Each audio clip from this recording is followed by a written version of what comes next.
Hello আমার প্রিয় বন্ধুরা তোমরা সকলে কেমন আছো? বন্ধুরা তোমাদের জন্য নতুন একটি মজার গল্প নিয়ে চলে আসলাম।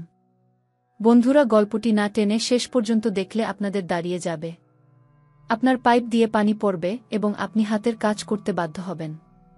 চলুন বন্ধুরা গল্পটি শুরু করি।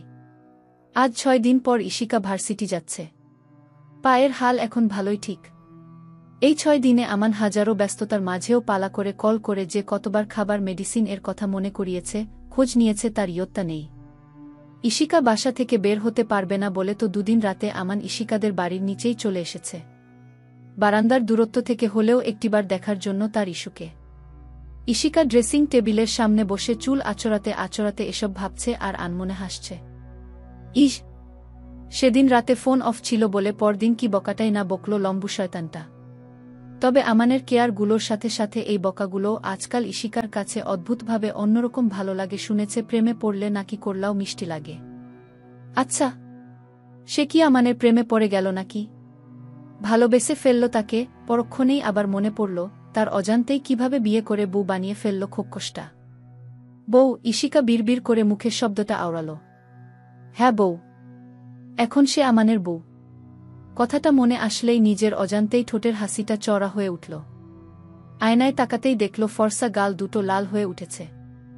সে লজ্জা পাচ্ছে, আর লজ্জা পাচ্ছে ভেবেও আরও বেশি লজ্জা পাচ্ছে। বেরোনোর আগে ইশিকা ফোনের দিকে তাকিয়ে দেখল আজ আমান একটাও কল করেনি। এমনি তো ডেইলি সকাল বেলা কল করে ঘুম ভাঙায়, কিন্তু আজ এখনো অবধি কল করল না যে। ভেবেই ইশিকার মন খারাপ হয়ে গেল। ভার্সিটি যেতেই বন্ধুরা হৈ হৈ করে উঠল ইশিকাকে দেখে। তৌসিফ বলে উঠল, হেই ক্যাম্পাস কুইন, যাক এলি তাহলে। রিমি বলল, তা তোর পায়ের অবস্থা কি এখন? এখন ভালো, হালকা হেসে বলল ইশিকা। এরপর রিমি কিছু একটা বলতে নেবে তখনই শোয়েব আসল। এসেই ব্যস্ত ভঙ্গিতে ইশিকাকে জিজ্ঞেস করল, ইশি, কেমন আছিস এখন? দেখি পাগু, এখন ঠিক আছি, আর দেখার মতো অত কিছু নেই। মেজর কোনো কিছু হয়নি আমার গু, হেসে বলল ইশিকা। শোয়েব গম্ভীর গলায় বলল, একটু দেখে শুনে চলতে পারিস না? সেদিন নোভা বলল বাথরুমে পা পিছলে পরে বেড রেস্টে আছিস। জানিস কতটা টেনশন হচ্ছিল আমার? ইশিকা শোয়েবের কথা শুনে হেসে ফেলল। শোয়েব কপট রাগ দেখিয়ে বলল, একদম হাসবি না। আর আমার নাম্বার কি তুই ব্লক করেছিস? কল যায় না কেন? কথাটা শুনে ইশিকার হাসি মিলিয়ে গেল। সে তো করেনি। পরক্ষণেই বুঝল নিশ্চয়ই এটা আমানের কাজ। সেদিনই হয়তো শোয়েবের নাম্বারটা ব্লক করে দিয়েছিল। তারপর ইশিকা মুখ করুণ করে বলল, কি জানি দোস্ত, হয়তো ভুলে চাপ লেগে ব্লক হয়ে গেছে। দাঁড়া আমি এক্ষুনি দেখছি। বলেই ফোন বের করল। হবেই তো, থাক। আর লাগবে না, ঘে অভিমানের সুরে বলল শোয়েব।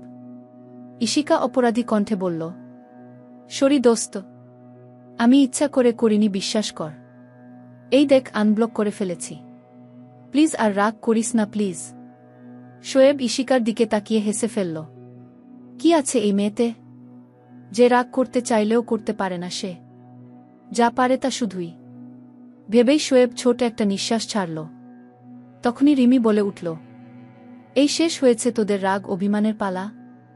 এখন শোনো, আগামী পরশু বাড়িতে গ্রো ড্যান্ড পার্টি হচ্ছে আমার বার্থডে উপলক্ষে। সবাই চলে আসবি কিন্তু।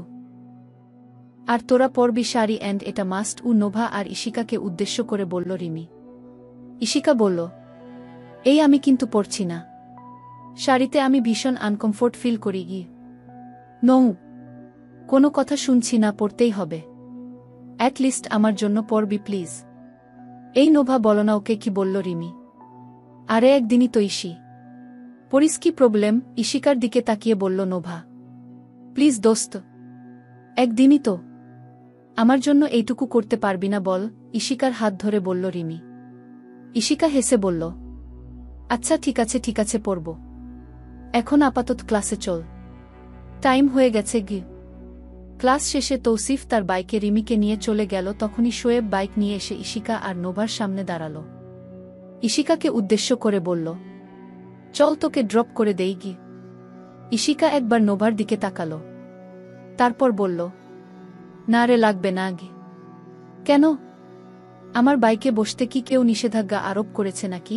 তাচ্ছিলের হাসি দিয়ে বলল শোয়েব। কে নিষেধ করবে? ভ্রু কুঁচকে বলল ইশিকা। কে আবার? আমান আহমেদ। ইশিকার ভ্রু সোজা হয়ে গেল। কথাটা তো সত্যি।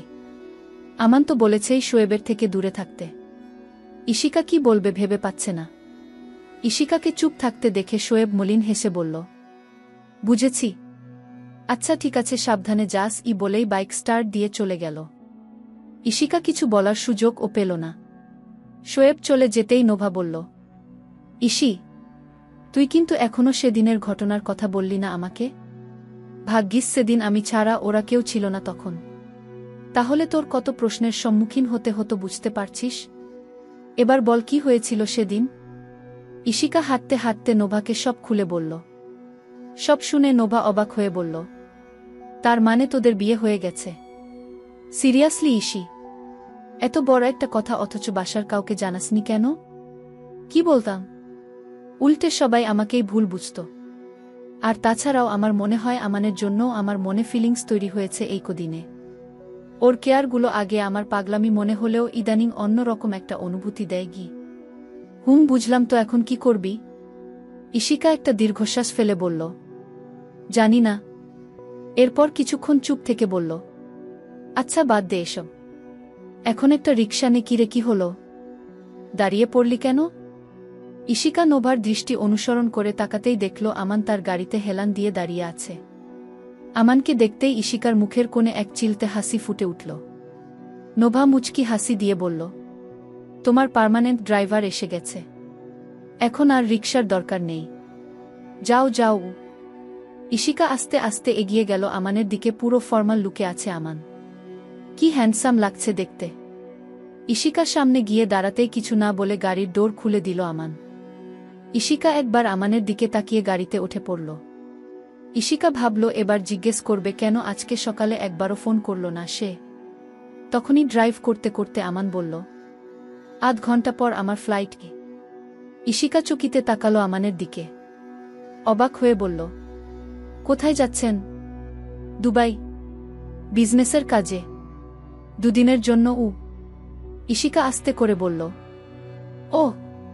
নিমিষেই মনটা খারাপ হয়ে গেল ইশিকার। হঠাৎ গাড়ি থামালো আমান। তারপর ইশিকাকে টেনে নিয়ে ইশিকার ঠোঁটজোড়া নিজের ঠোঁটের দখলে নিয়ে নিল।